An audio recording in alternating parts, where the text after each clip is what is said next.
출근길 하나님 말씀과 동행하는 출동큐티의 진규선 목사입니다.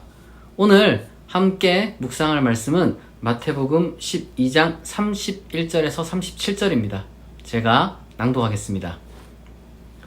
그러므로 내가 너희에게 이르노니 사람에 대한 모든 죄와 모독은 사하심을 얻되 성령을 모독하는 것은 사하심을 얻지 못하겠고 또 누구든지 말로 인자를 거역하면 사하심을 얻되 누구든지 말로 성령을 거역하면 이 세상과 오는 세상에서도 사하심을 얻지 못하리라.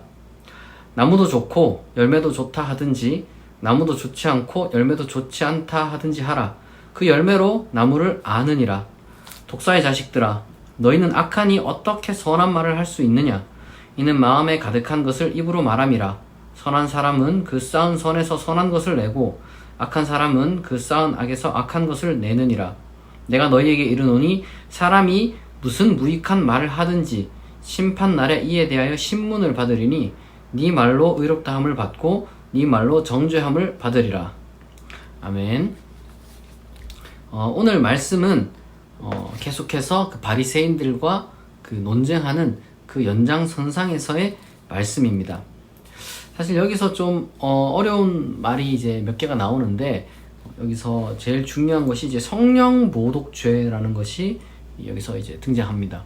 성령을 모독하는 죄는 용서를 받지 못한다.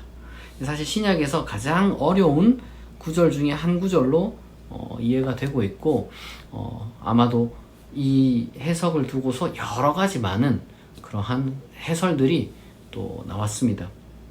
그런데 우리가 이 구절을 왜 어렵게 생각하냐면은 하나의 어떤 그 교리적인 그 틀에 갇혀 있기 때문에 우리가 이제 거기에 대해서 좀 갇혀 있어서 이게 좀 그 해석의 그 영역이 넓어지지 못하는 거예요. 사실 이건 그렇게 어려운 말씀이 아닙니다. 용서받지 못하는 죄가 있구나 라는 걸 우리가 그냥 받아들이면 돼요. 그러니까 모든 죄는 다 똑같이 잘못을 우리가 이제 죄라고 한다고 해도 그 죄에는 당연히 차이가 있죠. 사람이 실수로 저지른 죄가 있고 그리고 일부러 의도적으로 저질렀다고 해도 그 죄 질이 그래도 정상 참작할 만한 그런 상황이 있고 이건 도저히 용납될 수 없는 그런 죄가 있습니다. 이 죄를 구별하지 않는 것은 하나의 신학 전통 중에 하나였는데 이게 마치 전부인 것처럼 우리가 이제 받아들이니까 이제 이해가 안 되는 거죠. 성경은 신약이나 구약이나 통틀어서 언제나 죄의 등급을 말하고 있습니다. 예수님도 심판날에 어디가 더 정말 견디기 쉽겠다 뭐 이런 식으로 말씀하시고 지금 여기도 어떤 죄, 인자를 거역하는 것은 용서를 받지만 성령을 거역하는 것은 용서를 받지 못한다라고 분명히 죄의 차등을 예수님 스스로도 말씀을 하고 계시고 또 요한 1서에도 가면은 이게 죽을 죄가 있고 그렇지 못한 죄가 있고 다 구별이 항상 돼요. 죄가 다 모든 사람이 다 죄인이다 라는 말과 모든 죄가 다 똑같다는 말은 다릅니다. 그러니까 기독교는 모든 사람이 죄인이라는 것을 이제 주장하는 건 맞아요, 성경에서. 그러나 모든 죄가 다 똑같다라고 생각하는 것은 또 기독교가 말하는 게 아닙니다. 그렇다면은 용서받지 못한 죄가 있는데 우리가 그렇게 생각할 수 있어요. 뭔가 극악무도한 죄, 뭐 연쇄살인이라든지 그 다음에 어떤 그 전쟁을 일으킨다든지 여러 가지 많은 어떤 그 끔찍한 죄들이 있어요. 도저히 이게 뭐 그 사람의 목숨 값으로도 이제 다 이게 감당할 수 없는 그런 죄들이 있는데 근데 이게 지금 보면 이게 성령 모독죄가 뭐가 그렇게 심각한가? 그리고 또 인자는 지금 예수님 스스로를 말하는 건데 예수님 자신을 모독하는 거는 괜찮지만 성령을 모독하는 것은 용서받을 수 없다라고 하니까 이제 이 부분이 또 우리가 이제 힘들어지는 거예요.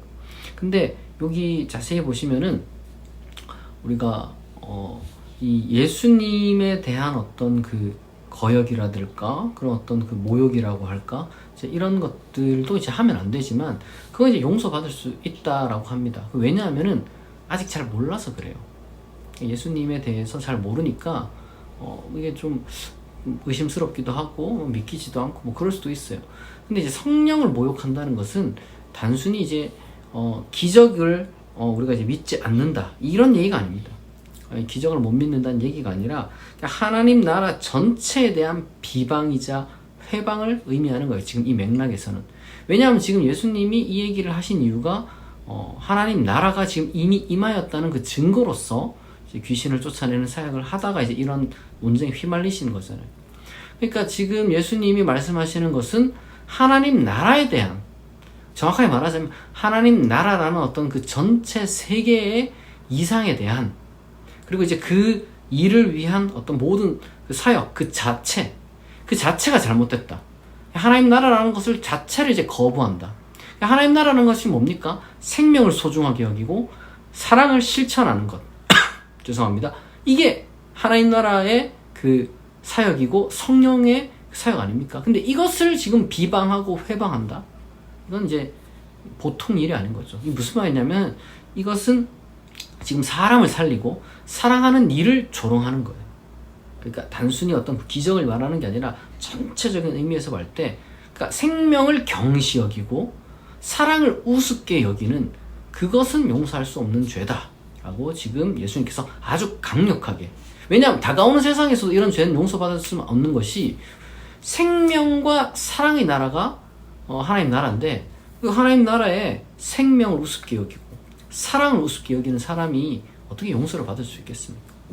다르게 말하자면 지금 이 모든 활동들에 대해서 조롱하고 회방하는 것은 바로 이러한 사랑의 사역, 생명의 사역을 우습게 여기고 이걸 그리고 또한 가로막죠. 사람들이 거기에 동참하고 참여하는 것을 또 가로막죠. 그러니까 이게 어마무시한 죄인 거예요, 사실은.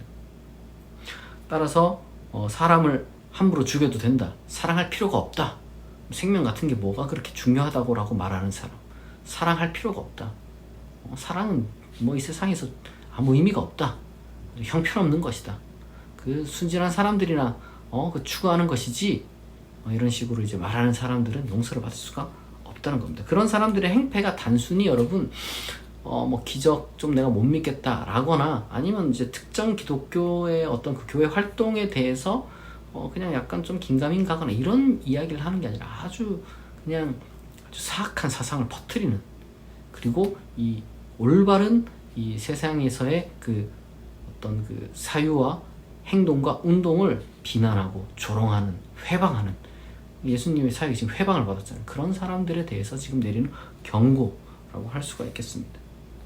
그러니까 이제 예수님께서 강하게 말씀하시는 거죠. 독사의 자식들아. 이 열매를 보면은 지금 이 사역이 맺는 그 생명의 열매, 사랑의 열매를 보면은 우리가 정말 얼마나 아름다운 일인지 다 알잖아요.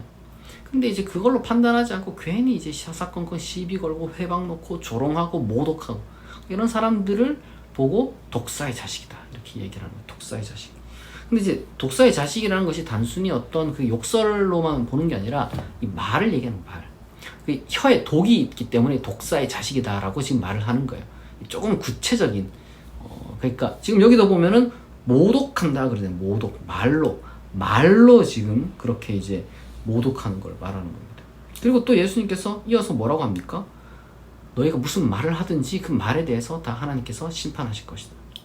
근데 여기서 하는 말은 단순히 뭐 내가 중얼거리거나 뭐 잠꼬대하거나 이런 모든 걸 다 판단한다 얘기가 아니에요. 또 혼잣말로 또 뭐 중얼중얼 거리는 거 뭐 이제 그런 걸 얘기하는 게 아니라 정말 이 스스로 내뱉은 그 악한 말들과 악한 사상에 대해서 하나님께서 다 마지막 날에 그거에 대해서 이제 묻는다, 신문을 받을 것이다. 그러니까 이 말이라는 게 되게 중요하죠. 우리가 뭐 예를 들면 어떤 사람들이 말과 행동이 다르다, 뭐 이게 그러니까 말보다 행동이 중요하다, 뭐 하지만 말도 중요한 거죠, 사실.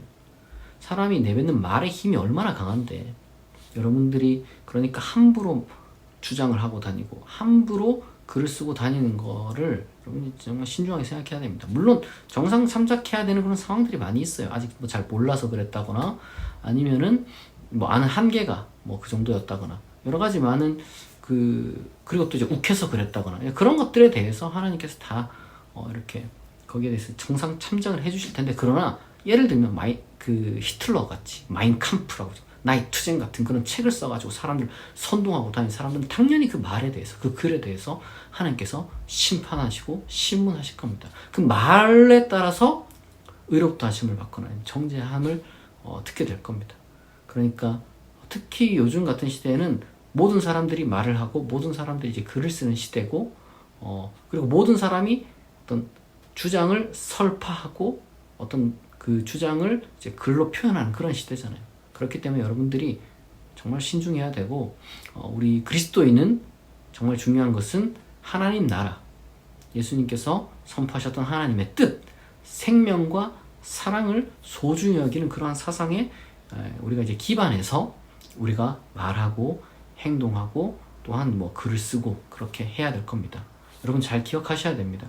우리가 이제 성령을 모독한다는 것은 바로 이런 의미를 가지고 있다는 것. 그렇기 때문에 우리가 항상 이 말씀을 우리가 진지하게 받아들여야 된다는 것을 여러분들이 마음 깊이 새길 수 있으면 좋겠습니다. 요즘같이 온갖 사상들과 말들이 이렇게 이제 홍수처럼 떠다니고 있을 때 엉뚱하거나 위험하거나 정말 그 터무니없거나 이상한 그러한 사상들, 주장들에 여러분 휩쓸리지 않도록 여러분들이 항상 말씀을 붙들고 살아갈 수 있기를 진심으로 축복합니다. 기도하겠습니다. 하나님 아버지, 우리가 예수님의 말씀을 통해서 성령을 모독하는 자는 이 지상에서와 오는 세상에서도 용서함을 받지 못한다고 우리가 경고를 들었습니다. 하나님, 우리의 혀를 제갈 먹여 주시고 정말 바리새인같이 독사와 같이 우리의 혀에 독을 품는 자가 되지 않게 도와주옵소서. 또한 온갖 잘못된 사상들에 우리가 휩쓸리지 않도록 우리를 붙잡아 주시고, 언제나 우리가 하나님 나라, 생명을 소중하게 여기고 사랑을 귀하게 여기는 가장 최고의 가치로 여길 수 있는 그러한 하나님의 그 뜻에 따라서 우리가 늘 생각하고 말하고 행동할 수 있게 하여 주옵소서. 우리의 말이 하나님 심판 가운데 평가받을 것이라는 것을 우리가 무겁게 받아들이게 하시고, 우리가 항상 신중하면서도 하나님 뜻에 합한 그러한 생각과 그리고 또한 말을 할 수 있는 그런 성숙한 사람, 성령 충만한 사람 되게 하여 주옵소서. 감사드리며 예수 그리스도 이름으로 기도합니다. 아멘. 여러분, 또 한 주가 시작됩니다. 하나님께서 주시는 그 힘과 능력으로 한 주를 잘 시작하시고요. 정말 좋은 일이 일주일간 가득할 수 있기를 진심으로 축복합니다. 오늘 출동 큐티는 여기서 마치겠습니다. 내일 아침 6시에 다시 만나겠습니다.